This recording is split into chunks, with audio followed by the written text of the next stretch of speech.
बिस्मिल्लाहिर्रहमानिर्रहीम। Mathematical method का chapter number 2 groups का है। इसका एक्सरसाइज हमने 2.1 स्टार्ट करनी है।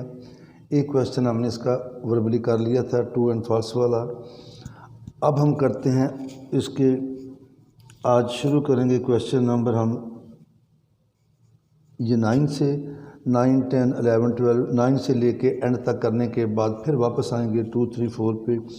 क्वेश्चन नंबर 8 जो है वो ऑलरेडी हमने कर लिया था जब ग्रुप की डेफिनेशन की थी।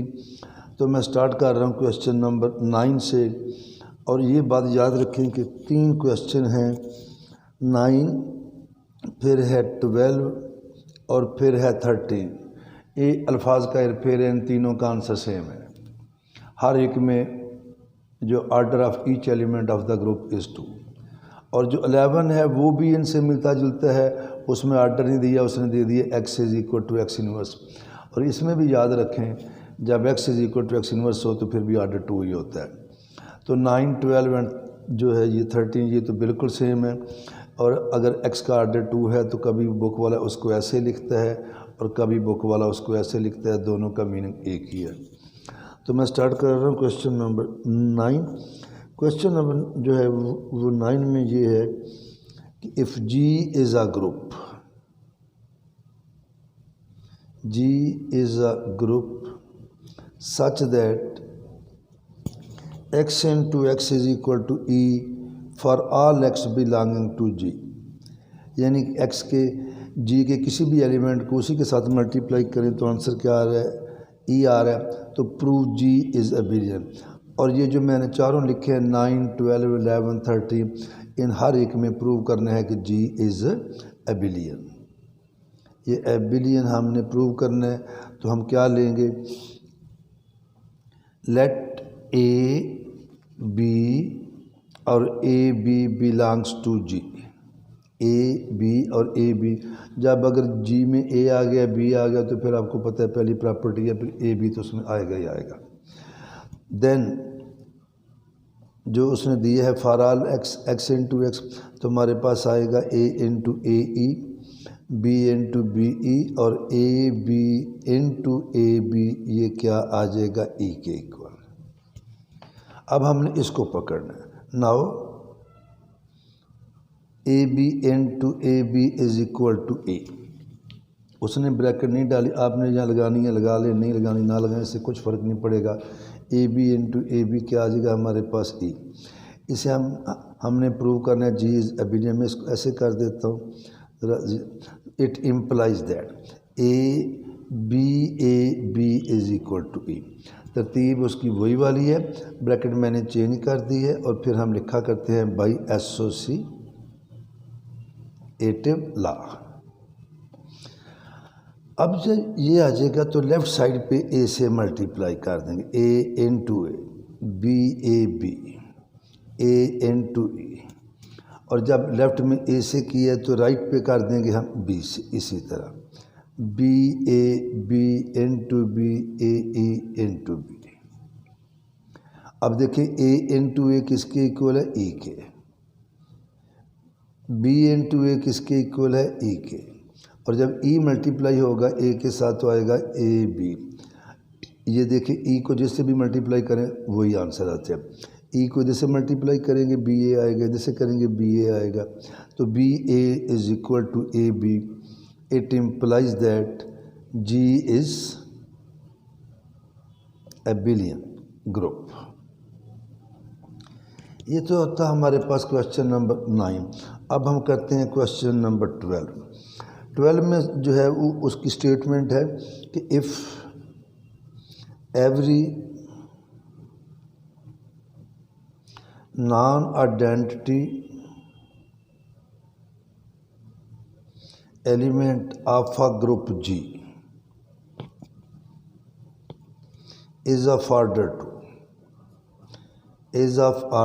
2 to show that, prove या show that G is abelian। तो ये सारे का सारा आप ऐसे भी कर सकते हैं, स्क्वायर से करने में स्क्वायर से कर देता हूँ। ये देखिए हमारे पास आ जाएगा सिंस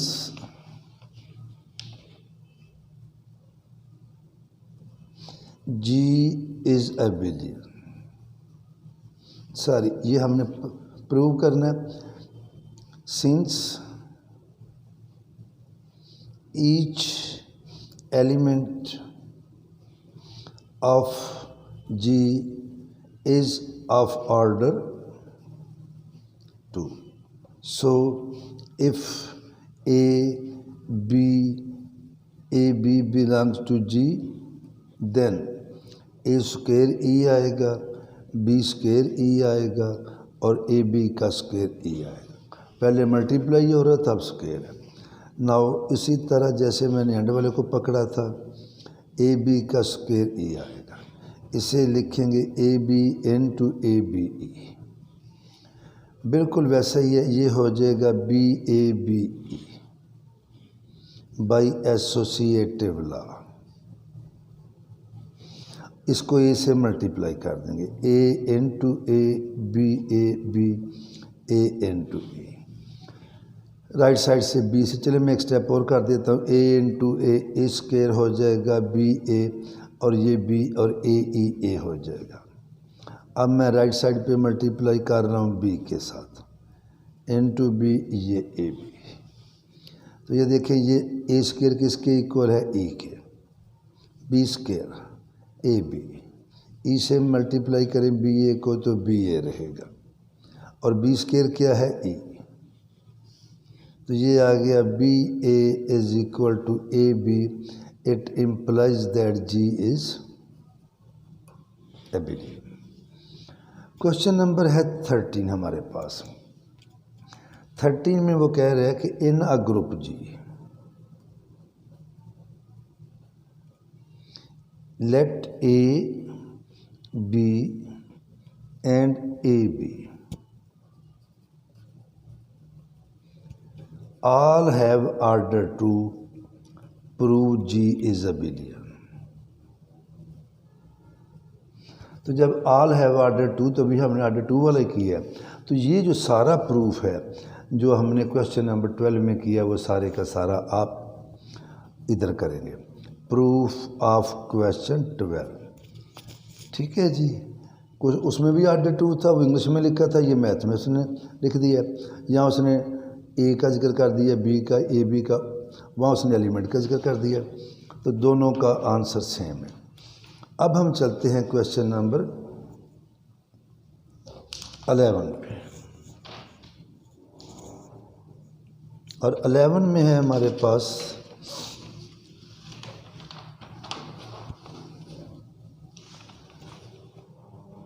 ये है जी क्वेश्चन नंबर 11। और इसमें कह रहे हैं कि इफ़ एवरी एलिमेंट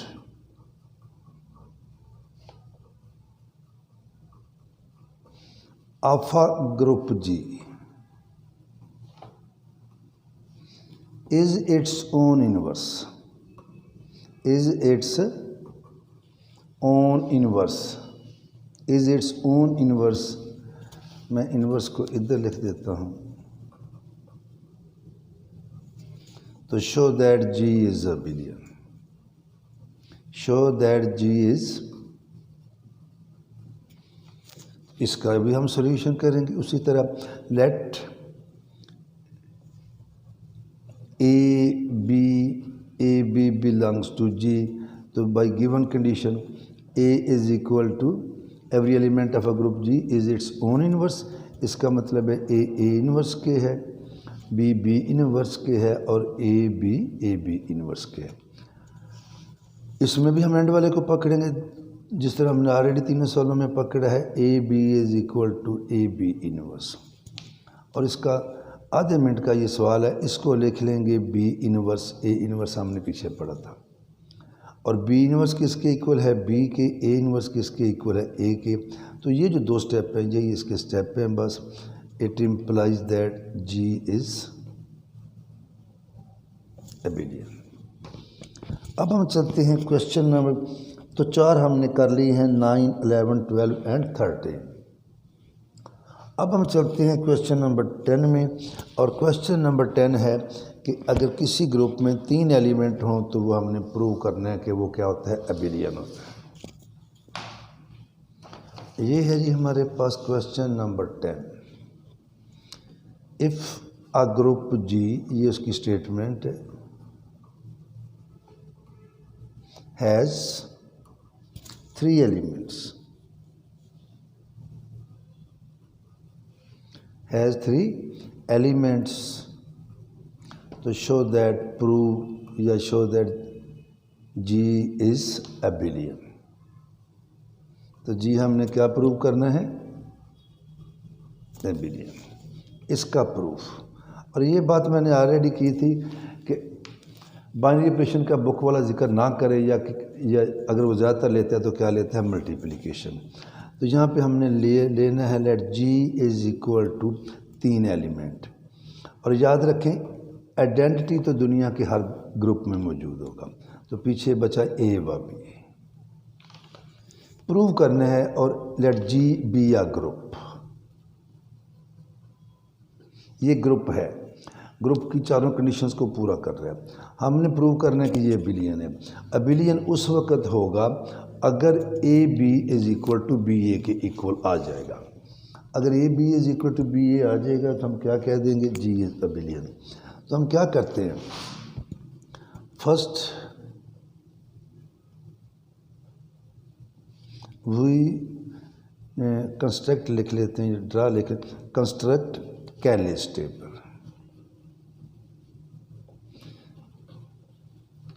जब इसका टेबल बनाएंगे तो वो कुछ यूँ आएगा।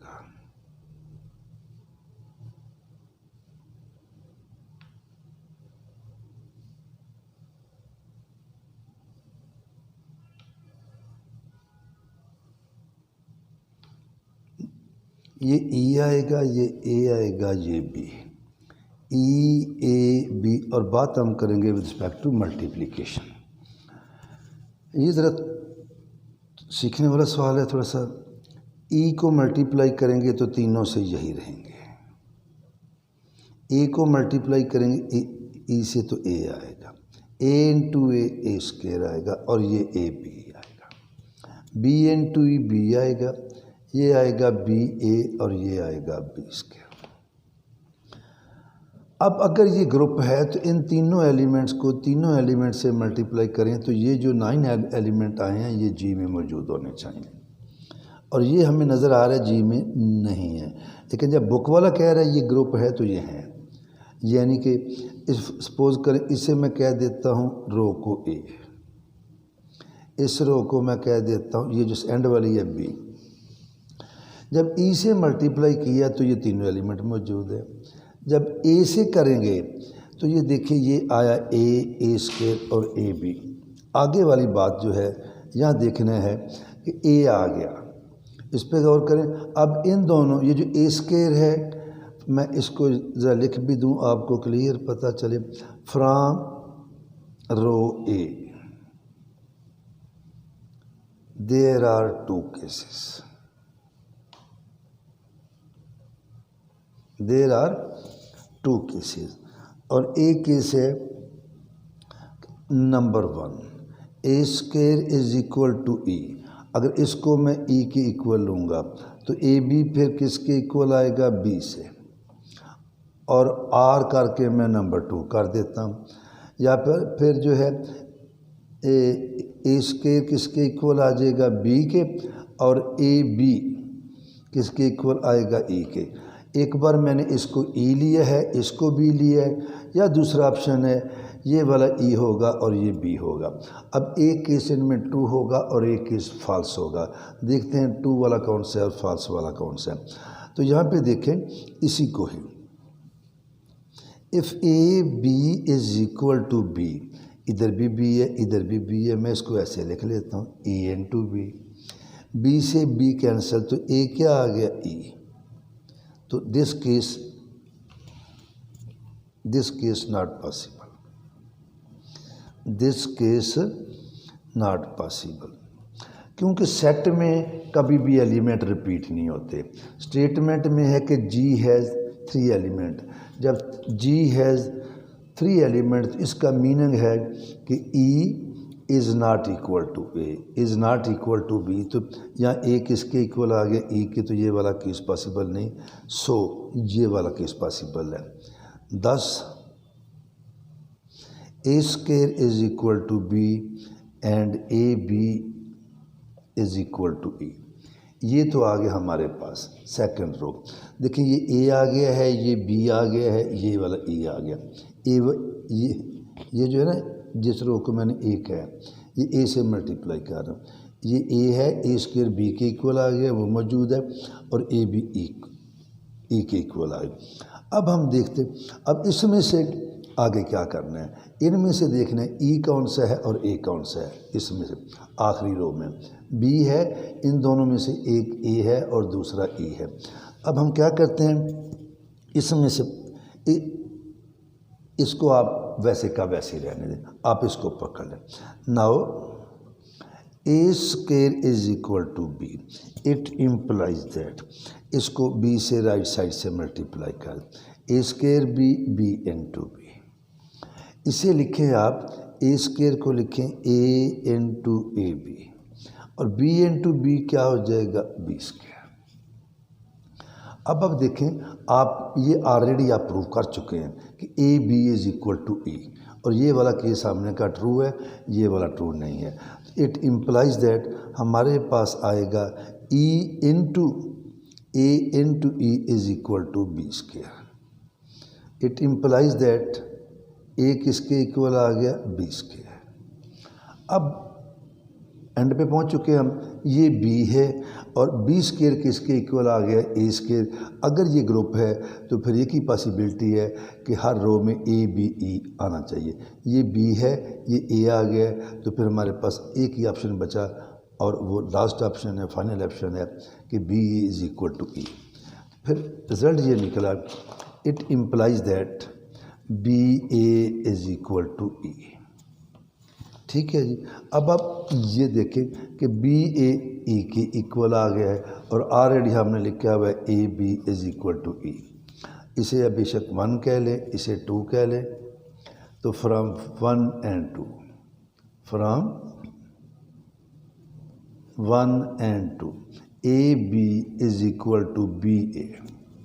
और जब A B is equal to B A आ गया, it implies that G is abelian, और यही हमने प्रूव करना था। ये तो थे हमारे 9, 10, 11, 12 and 13। अब हम आते हैं क्वेश्चन नंबर 14 पे, और 14 तक आज मुकम्मल करते हैं। 14 है हमारे पास ये वाला question number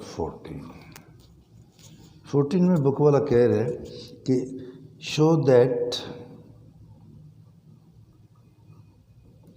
G is a billion, G is if and only if, मैं इसको आई डबल एफ लिख रहा हूँ, if and only if A B का square is equal to A square B square for all A B belonging to G. If and only if है, abelian suppose करना है, ये प्रूव करना है। इफ़ एंड ओनली इफ़ के बाद वाला सपोज करना है, और पहले वाला प्रूव करना है। ठीक है जी। तो हम इसी को पकड़ लेते हैं, या ये ले लें number 1, suppose G is abelian. अगर जी ए बिलियन है तो इसका मीनिंग हुआ a B is equal to b, और प्रूव हमने करना है ए बी का square is equal to A square B square. ये तो हमने सपोज कर लिया, अब जो प्रूव करना है उसको पकड़ते हैं। नाउ ए बी का स्क्वायर आएगा A B into A B, associative law लगाएंगे, A into B by associative law. और देखें अभी आपके सामने आपको नज़र आ रहा है ए बी किसके इक्वल है, बी ए के। इस बी ए को लिखेंगे हम ए बी, फिर ब्रैकेट तोड़ेंगे तो ये आएगा ए इंटू बी, फिर लिखेंगे बाई एसोसिएटिव लॉ। तो ये क्या आ गया, ए स्क्वायर बी स्क्वायर, और लेफ़्ट साइड पे क्या है, ए बी का square is equal to A square B square, और यही हमने प्रूव करना था। अब है इसका रिवर्स प्रोसेस, ये सपोज करना नाउ इफ ए बी का square is equal to A square B square, it implies that A B और ये हो जाएगा A into A B into B. Associative law A B ए, इसको भी मैं ऐसी तरह कर देता हूँ ए बी बी। तो वैसे ही देखिए ए से ए काट रहा है और बी से बी काट रहा है। अगर लेफ़्ट कैंसलेशन ला लगाएंगे ए कटेगा, राइट कैंसलेशन ला लगाएंगे बी कटेगा। या काट देते होते हैं या आप इनको ऐसे कर लेते हैं, ए इनवर्स से मल्टीप्लाई कर लें। इसी तरह राइट साइड पे बी इनवर्स से करना है, वो हम बाद में करते हैं। तो ये क्या हो जाएगा, ए इनवर्स इनटू ए, ये ई आ जाएगा, बी ए बी, ये भी ई आ जाएगा, ई बी बी। और इसी को जब ई से मल्टीप्लाई करेंगे तो वही चीज़ आएगी जिससे हम मल्टीप्लाई कर रहे हैं। तो हमारे पास आ जाएगा ये बी ए बी बराबर है ए बी बी। ये जो चीज़ है ना, ई से मल्टीप्लाई होने के बाद इसको मैंने यहाँ लिख दिया। अब इसे क्या करेंगे, b A B into b, A b b into b. तो ये हो जाएगा बी ए, ये बी स्क्वायर है,